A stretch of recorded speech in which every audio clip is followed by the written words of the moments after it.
Balak balabar kawat burinyai, dalam Bandung nitenan deui lokasi runtah di Pasar Banjaran, dina dinten Salasa 1 Maret 2022, satutasna saminggu kapengker, ngarengseken sareng ngangkut tumpukan runtah, kirang langkung 1000 ton.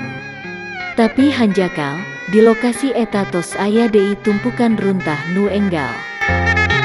Dina kasempetan eta, dalam Bandung nandesken, wireh leengkah munggaran anu kedah dilaksanakan tehnya eta, nartibkeun kaayan tempat, saterasna pihakna nyayogikeun kontainer di wewengkon Pasar Banjaran, supados micen runtah teu sambarang deui, sareng tiasa diangkut unggal dinten.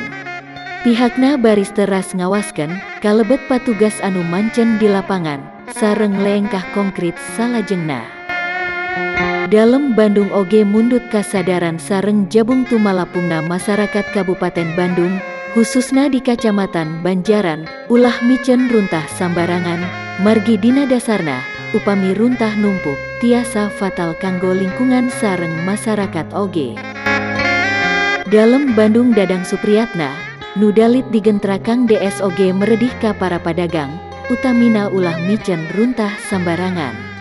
Anjeuna oge mundut Kepala Dinas Lingkungan Hidup sareng Kepala Dinas Perdagangan dan Perindustrian, kanggo teras koordinasi sareng sinergi, supados teu aya silih tuduh sareng silih salahkeun.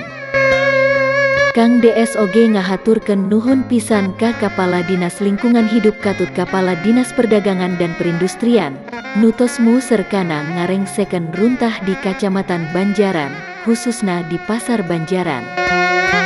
Dina kasempetan eta, dalam Bandung oge, maparin masker ka para padagang sareng masyarakat sabuderen, kumargi masih keneh aya masyarakat nu teu patuh kana prosedur kasehatan.